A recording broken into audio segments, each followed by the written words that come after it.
To Westbury here in Johannesburg, where residents have been protesting today against the proposed amendments to the Employment Equity Act, causing gridlock traffic in that southwest part of the city of gold. Our reporter Manqoba Mchunu is covering this protest for us. He's joining us now live from Westbury. He's outside a local police station. One would gather that's where the protest might have ended. Manqoba, what is happening there? Good afternoon. Well, Pradan, you're very correct in saying that this is one of the stops. In fact, this is where this protest, we're told, is going to end here at the Safari Town Police Station. And the residents have really been protesting and going to different government institutions as well as businesses here in the area to voice their issues as far as employment is concerned for the so-called colored community. So these residents saying that they want more job opportunities for colored communities. That's the reason why they've taken to the streets. But also the issue of the Employment Equity Act that was signed into law in April. That's also one of the bones of contention. They're saying that this particular act is unconstitutional and they want it to be scrapped. And the reason for this is that they say that it excludes the colored communities from getting opportunities in the job market. And of course, they're saying that some of the issues here, as far as the social ills, the drugs, and the gang-related activities in these communities, all have to do with unemployment that is rife in these particular communities. So they have been going at the various departments, the JMPD, they went to the Rahima Musa Hospital, the Helen Joseph Hospital, as well as the Social Development Department here, where they've been handing over memorandum demanding that the colored community be considered, that they be given the jobs. They're saying that they've been far left out of the job market. And we're going to speak to some of the community leaders, some of the organizations that have been leading this particular protest. One of them is RIM. They'll explain just now shortly, Pradan, what it means. And I'm joined by Sadiq here from RIM. RIM, which is an organization that is, of course, in front or that is leading this particular protest. Sadiq, thank you for your time. Let's just start with what you stand for as RIM, and what is it exactly that you are coming to say here today? We know that you've been handing various memorandums to the different departments, expressing, your lack of, employment as a colored community. Okay, thank you very much for the opportunity. As you've actually asked, RIM is just the racial exclusion on employment equity movement. It is merely just there to stand for the people that has been marginalized. We are no political party. We are no, how can I say, no political party. We have no affiliation to any political party. However, this is for the marginalized group of people, the coloreds, the Indians, the white people, the 9 provinces, and also the 18 sectors. What happens to our organization? What happens to our communities? What will happen once this bill has been passed? How many people actually in any organization, coloreds will lose their jobs, children will not have an opportunity. Colored child that is educated, that have the acumen, the competency, will never be granted a full opportunity to actually execute upon what they've studied and what they have actually done for themselves. So if this act is just another, reverse apartheid according to the coloreds and to RIM as well, how can we move from our area? Because yes, there's maybe nothing happening in Limpopo. Do you expect me to take my whole entire family to move to Limpopo to look for a job? Let me speak on behalf of the Cape Colored. That man knows fishery only. He must now move out because of the demographics in the area, and he must now go to a place. My question to all of them who actually did this bill, to the Minister of Health, the Minister of Labour, do you expect really the colored community from Cape Town that knows fishing, only fishing, must take his family and move to Limpopo? There is no sea there. The question to government is, we have been there.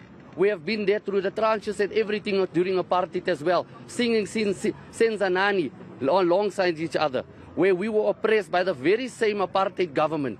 Today we stand here being actually oppressed by the people that we were standing next to and actually protesting with. What happened to that agreement that we had? What about the people?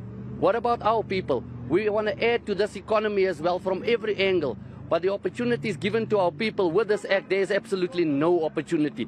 Yes, intellectually speaking, take any dictionary. You're going to say a dictionary, you use the word quotas, as it was clearly stipulated and articulated by the so-called people that implemented this. We're not stupid. Numerical targets is exactly the very same thing as quotas.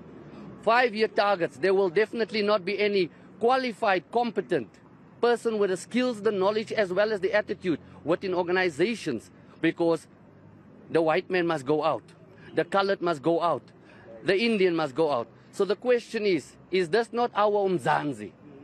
That is what I'm asking. Are we not part of South Africa? Are we also seen as actually people from another country? Like the Freedom Charter also articulates. The land but one belongs. would say that, the bill has already been signed into law. What difference is this going to make? As the bishop will probably elaborate on this. As it was said, there was people that were sitting, political parties sitting and signing. What were they doing? Because they're very same people that voted for them to have that comfortable seats where they're falling asleep. That very same people that voted for them to sit in that seat comfortably and fall asleep. Did they come to the people? Did they come to the communities? Was there public participation? Definitely not. The bishop is one of the individuals sitting in that very same platforms. He's asked this question on numerous occasions. The question to those political members, to political parties, that was there when this bill was signed and actually brought into act. My question to you is, Unolikai, where were you? What happened? What were you doing there? These are the people that voted for you. And now this is what we're doing, what you're doing to the people. 2024, please do not expect our votes as well. Thank you very much. Let me bring in Bishop just quickly, just to answer on this particular point. Bishop, one would say that this law has already been signed into law. So what is this all going to mean? Well, we believe in putting pressure. We were taught in the trenches how to push back, even though the president assented the bill into an act already. We believe that there is a parallel process that is taking place with regards to court cases with other, I think it's Solidarity and the DA and Sakaliga and all those other organizations that have come together to say they're going to fight it in the litigated. But also I believe that for our communities, we don't have money to go to the courts, but we know how to mobilize people to go to the streets and to begin to speak against this Employment Equity Amendment Act and begin to say to them, and I said a lot of times today to most media houses, that the last straw that broke the camel's back is the Employment Equity Act, Amendment Act that has been signed. So this law will come into effect on the 1st of September. I want to sign a clear warning to the people of South Africa to say, especially the coloreds, the whites and the Indians, once it comes into effect, you need a 2/3 majority to change it, because you know that the people in the MPs in government, they actually passed it, and it actually met the constitutional muster in terms of it being signed into an act. We are saying to them that if that happens, there are generations after us who is younger than us. When the targets are set, they will not be part of those targets. They won't be part of those quotas. So what happened is those children are doomed, sir. They are doomed. There's no ways they're going to get opportunities. And that's the reason why we feel this is so important. And it will be effective, I'm telling you, because there'll be a groundswell. What you're seeing today, there's, I think before September, you will see there'll be a groundswell of communities standing up. This is but the first community, but all over South Africa, we are beginning to say that we are pushing back vehemently against the Employment Equity Amendment Act that was signed into law. Okay, thank you very much, Bishop, for your time. That was Bishop Dalton Adams, just also, giving us a sense of some of the issues as far as this bill is concerned. Of course, he has been leading this particular protest. It is apolitical, so no political parties that are involved. Particularly, they say in this particular protest, it's just to express their discontent over the issue of this bill, but also the issue of employment and employment opportunities for the young, not only the young, but for the community, the colored communities, and they're saying that they want to see this particular bill being scrapped before coming into effect in September. Thank you very much, Manqoba Mchunu, on the ground there in the suburb of Westbury of Johannesburg here, where the protest has been held today and protesting against the new Employment Equity Bill.